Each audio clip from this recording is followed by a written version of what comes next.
Bueno, ya habíamos visto clases anteriores lo que eran las fuerzas colineales, que son estas que tenemos acá. Tienen misma dirección y pueden tener igual o distinto sentido. Entonces, en el ejemplo de este gráfico, yo podría hacer así, dibujar el cuerpo, que sería en este caso el carro. Desde el centro puedo hacer la fuerza F1 y a continuación hago la fuerza F2. Y la fuerza resultante, que sería todo esto, sería en este caso la suma. Esas eran las fuerzas colineales. Ven que acá ya las fuerzas, en este ejemplo, a diferencia del anterior, no están sobre la misma dirección, sobre la misma, ¿sí?, recta de acción.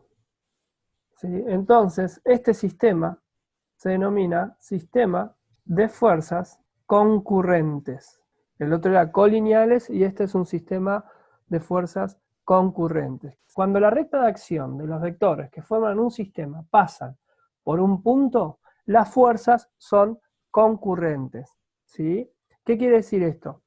Que, por ejemplo, en el caso que tenemos este dibujo, todas las rectas de acción van a coincidir en ese punto que voy a marcar ahí. Ese sería el punto. Entonces yo podría dibujar esto directamente así, marco el centro, tengo que tener en cuenta este ángulo de acá. Entonces yo puedo marcar una recta F1, una recta F2, y acá voy a mantener el ángulo alfa.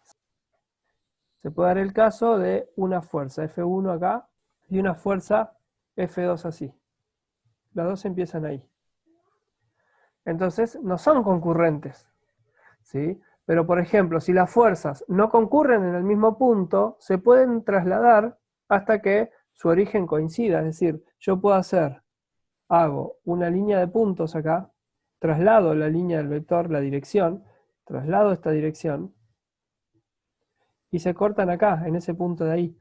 Entonces yo a partir de acá puedo dibujar, nuevamente dibujo el vector F1 y nuevamente acá dibujo el vector F2. ¿Sí? Es decir, traslado las rectas. ¿Sí? Veamos, por ejemplo, yo tengo un cuerpo acá. Tengo este cuerpo así. ¿Sí? Tengo una fuerza. Vamos a suponer esta fuerza F1 que tiene 10 newton. Vamos a inventar. Y tengo esta fuerza acá, F2, que tiene 8 newton. Tiene 8 newton. Entonces, no son fuerzas aparentemente concurrentes. Sus orígenes no concurren en un punto. Es decir que, con sus orígenes, podemos decir que no se tocan, no se encuentran. Entonces, estas dos fuerzas, a simple vista, no parecen concurrentes. Entonces, yo lo que voy a hacer es trasladar, proyectar su recta de acción. Proyecto acá en rojo, acá está la recta de acción, que sigue por acá también. Acá está, sigue ahí. Y traslado la recta de acción. Entonces se van a encontrar en ese punto que le voy a decir punto O. Entonces lo que voy a hacer ahora es volver a dibujar este cuerpo. Lo dibujo ahí, el cuerpo. Está el punto O ya definido. Está el punto de origen definido. Y desde ahí, entonces, yo lo que hago es trasladar el vector de 10 newton, lo corro hasta que coincida su origen con el centro. ¿Sí? Lo traslado al vector F1 hasta que coincida el origen de ese vector con el punto de intersección de las direcciones de los vectores. Y ahora yo generé un vector, un sistema de fuerzas concurrentes. Imaginemos este caso. Tenemos un bloque y este bloque está suspendido ahí. Este cuerpo que está colgando de una pared tiene, desde el centro de este cuerpo hacia abajo hay una fuerza que es la fuerza peso. Entonces, vamos a suponer este cuerpo que está suspendido por dos cuerdas, ¿sí? Yo lo puedo representar lo puedo hacer en un segundo gráfico en donde este sería el soporte o el techo. Acá tengo la fuerza peso, ahí lo voy a representar, tengo hacia abajo la fuerza peso. Entonces, si esta fuerza tira hacia abajo, quiere decir que las cuerdas van a oponerse, porque lo están sosteniendo. Entonces, las cuerdas se van a oponer. Y una cuerda va a ser una fuerza 1 y la otra cuerda va a ser una fuerza 2. Y esto también es un sistema de fuerzas concurrentes. En el caso particular de un sistema de fuerzas concurrentes, donde las fuerzas forman 90 grados entre sí, podemos aplicar lo que vamos a ver más adelante como la regla del paralelogramo. Es decir, donde termina la fuerza F1 trazo una paralela a F2 y donde termina F2 una paralela a F1. Y de esa manera la diagonal de ese rectángulo es la fuerza resultante. Como vemos queda formado un triángulo rectángulo. Entonces vamos a tener que utilizar el teorema de Pitágoras para resolverlo. El teorema de Pitágoras se utiliza para los triángulos rectángulos. Una propiedad de los triángulos es que al lado mayor siempre se le va a poner el ángulo mayor. ¿Sí? Entonces, este ángulo es de 90 grados. Hay una propiedad de los triángulos que me dice que la suma de sus ángulos interiores siempre da 180. Este lado de acá se llama hipotenusa. Y este es un que a veces se le dice cateto mayor, y este es el cateto menor. Para el fin, cateto los dos y una hipotenusa. El teorema de Pitágoras me dice que la hipotenusa al cuadrado va a ser igual a la suma de los cuadrados de los catetos. Y teniendo en cuenta el caso particular de dos fuerzas que tienen 90 grados, la hipotenusa va a ser igual a la fuerza resultante. ¿Sí? Entonces, la fuerza resultante al cuadrado va a ser igual a la suma de una fuerza al cuadrado más la otra fuerza al cuadrado. Como acá tenemos una potencia, la potencia va a pasar como raíz. Entonces, para el caso de que dos fuerzas, F1 y F2 van a tener 90 grados entre sí. Entonces, cuando ustedes vean que hay dos fuerzas, un sistema de fuerzas concurrentes en donde dos fuerzas tienen 90 grados, utilizan esta fórmula que está acá, la fórmula de aplicando el teorema de Pitágoras. Pero vamos a ver otro caso. Vamos a suponer que yo me dice, calcular la fuerza F1, calcular la F1, sabiendo que forma un ángulo de 90 grados con una fuerza de 4 newton, si la resultante del sistema. Entonces, lo primero que tenemos que hacer en este caso es establecer la escala. Entonces, primero ustedes dicen mi escala. Entonces, dibujo en la carpeta mi escala. ¿Cómo voy a hacer? 1 centímetro igual a 1 newton. Perfecto. Entonces, cuando 5 newton, la fuerza, vamos a llamarle F2, tiene 4 newton. La fuerza resultante tiene 5 newton. La fuerza F1 la desconozco. Tengo una fuerza ahí, tengo ahí. Entonces tenemos, por ejemplo, F1 acá, que yo desconozco. Esta es F2, que va a tener 4 centímetros según mi escala. Después tenemos la fuerza resultante que sale de ahí.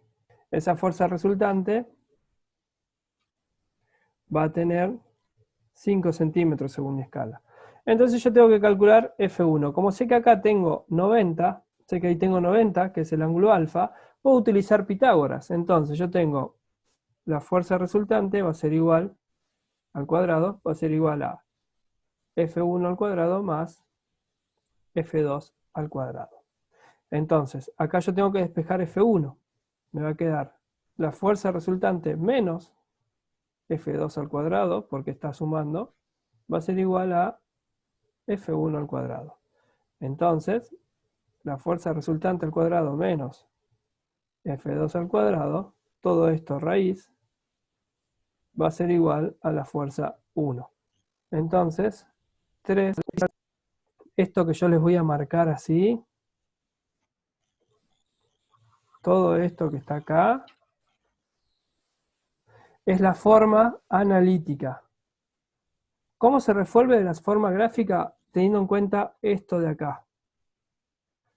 Ustedes lo que van a hacer es dibujar los vectores según la escala que utilizaron. Tienen que dibujar los vectores a escala. Respetar el ángulo entre los vectores. Y por último, dibujar la resultante. Entonces, la medida de la resultante en centímetros, cuando ustedes la pasen a Newton, según la escala que utilizaron, tiene que ser igual a lo que hallaron en forma analítica. Uno es hallar la forma analítica y otra grafo analítica cuando ustedes plantean el desarrollo teniendo en cuenta, ¿sí?, todos los pasos que hicieron para resolver. Entonces, recién vimos cómo resolver un sistema de fuerza concurrente utilizando Pitágoras, en el caso particular de que haya 90 grados entre ambas fuerzas. Pero, en realidad lo que utilizamos, si no se acuerdan Pitágoras, pueden utilizar este mismo sistema que se llama el método del paralelogramo. ¿Qué vamos a hacer? Tenemos dos fuerzas, entonces, donde termina una fuerza voy a trazar una paralela, una línea paralela a F2. Y donde termina F2 voy a trazar una línea paralela, donde termina F2 trazo una línea paralela a F1. Donde se cruzan las líneas, ese punto de ahí es el punto de llegada del vector resultante. Y el vector resultante, la fuerza resultante, van a ser en la intersección de F1 y F2 y termina ahí. Este sería el vector resultante. Y el vector resultante, para expresarlo de manera física, es igual a la fuerza de F1 más F2. Siempre vamos a utilizar el método del paralelogramo. Trazamos dos paralelas y donde se intersectan es el punto de llegada de la fuerza resultante.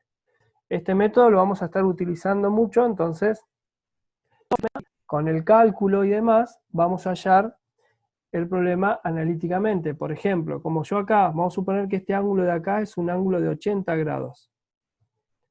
Entonces yo no puedo aplicar Pitágoras. ¿Cómo lo voy a hacer? Fácil. Hago el método del paralelogramo y luego mido la fuerza resultante y paso esa medida a los newtons según la escala que yo utilicé, ¿sí? Vamos a suponer que en este caso la fuerza F1 era de 40 kilogramos fuerza, vamos a imaginar. La fuerza F2 era de 50 kilogramos fuerza.